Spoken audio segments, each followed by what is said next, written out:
Okay, so you know that feeling when you have an argument, maybe with a partner or someone close, and it just feels, well, it feels like you're replaying the same exact script. Oh, definitely. Like Groundhog Day, but for disagreements. Exactly.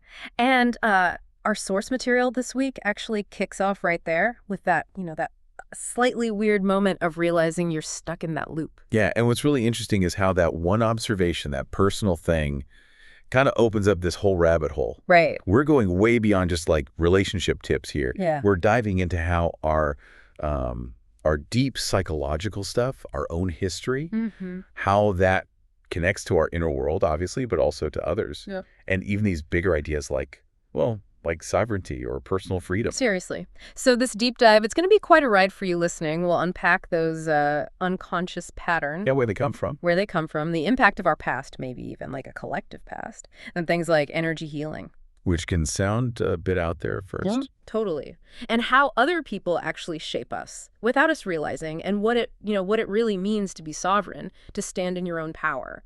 Think of it as a way to connect some dots that might seem, well, totally unrelated at first glance. Yeah, a shortcut, maybe. And maybe you'll see some of those same loops in your own life a bit differently. Okay, so let's anchor back to that starting point, the argument loop. Right. What jumps out is this concept of unconscious pattern repetition. Mm-hmm. It's like these deep habits of reacting, Mm-hmm. relating, just run on autopilot. Mm-hmm. Like your brain's default setting for stress, maybe. It just clicks on. Pretty much. But the source suggests it's bigger than just our own little quirks.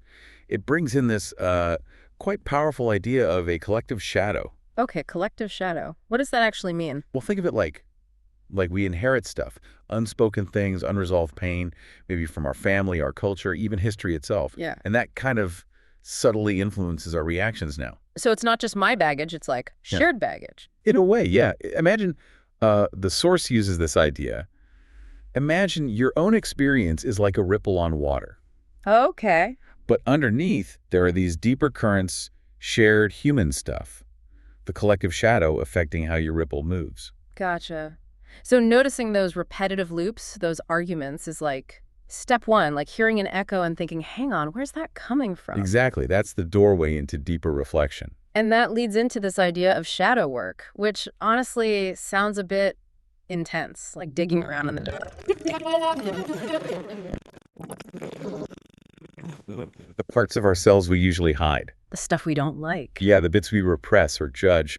The source uses this metaphor, entering the cellar of your psyche, shining a light in those dusty corners. Okay, that makes sense. And the narrator and the source, they share a really personal story here, don't they? Connecting their own, like, physical health issues, gut health. Right, gut health. Yeah. And connecting it to this deeper emotional stuff. It wasn't just about, oh, I need to eat differently. There was something else going on. What was that link?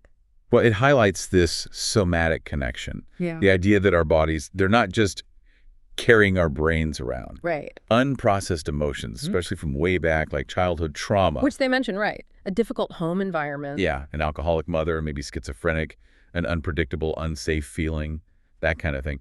The emotions tied to that, if they weren't processed. They get stored physically. That's the idea. Emotional repression, maybe as a way to cope back then, can actually show up later as physical issues. The body holds on to it. Wow. That actually makes a lot of intuitive sense, doesn't it? It does. If you couldn't express big feelings as a kid, maybe your body just tensed up, held that energy. And that could lead to problems down the road. Precisely. So healing isn't just mental. It often involves the body, too, which leads the narrator to explore things like Reiki and breathwork. Okay, Ricky. Energy healing. I can imagine some people hearing that and thinking, okay, is this getting a bit woo-woo? Totally understandable. And the source actually mentions the narrator started out skeptical, too. Oh, okay. But the experience described was apparently transformative. Yeah. It brings up this idea of vibrational alignment. Like tuning forks. Kind of. The idea is our emotions, our physical state, they have an energy, a frequency. Mm-hmm. And maybe practices like Reiki can help, well, harmonize those frequencies, bring things back into balance. It makes me think of that Tesla quote the source mentions. Oh, yeah. About the secrets of the universe being energy, frequency, vibration. Exactly. Yeah. It suggests that maybe everything we experience leaves some kind of energetic imprint. Which then begs the question, if we're these energetic beings, how much are we picking up from other people? Now you're getting into René Girard and mimetic theory. Mimetic. Like mimicry, Um, copying. you got it. Girard's big idea was that, well, what we want, our desires, aren't always originally ours. Really? Yeah, we often learn to want things because we see other people wanting them, and we learn how to behave, maybe even those repetitive argument patterns, Mm-hmm. by unconsciously imitating the people around us. The source says we become like composites of personalities we've interacted with. Wow. So this whole idea of being a totally independent, self-made person, maybe that's not quite the full picture. It's definitely more complex, according to this view. We're always being shaped, subtly influenced by our social world, by hierarchies, by the people close to us. So there's a difference between like the individual on paper Right, your legal status, your job title. and the actual person, the whole energetic, interconnected being. Exactly. And that changes how we think about sovereignty. Okay, how so? Well, it suggests sovereignty isn't about building walls and isolating yourself. It's more about understanding your own unique frequency, let's say. Your authentic self. Yeah. And learning to navigate all these influences, these connections, while staying true to that. Knowing what's genuinely your desire versus what you've maybe absorbed. That's a really different take on personal power. It's not about detachment, it's about discernment within connection. Precisely.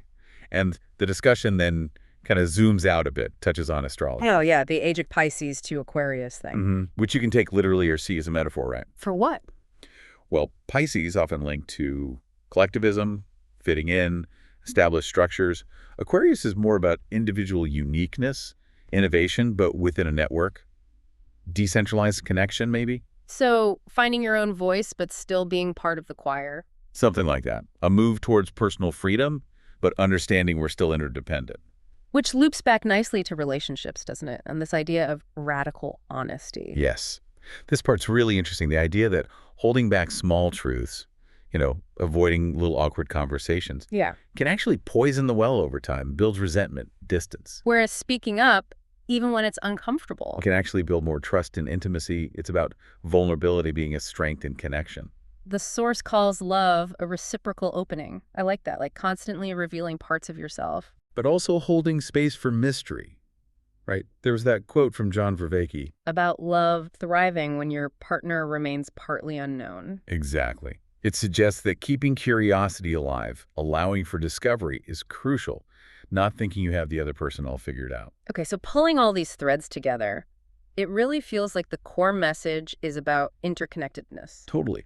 Like healing your gut isn't just diet, it might involve digging into old emotional stuff. Right. And being sovereign isn't being alone, it's being authentically you within your connections. And freedom isn't escaping influence, because maybe that's impossible. Uh-huh. But it's about becoming aware of those influences so you can actually choose how you respond. Yeah. The metaphors help too. Shadow work as going into the cellar. Emotional imprints like grooves on a record. Radical honesty, opening a window. Mimetic behavior like looking in mirrors. And healing, like tuning your instrument in a larger orchestra. Beautifully put. It all links up. Okay, so let's bring it right back to the start.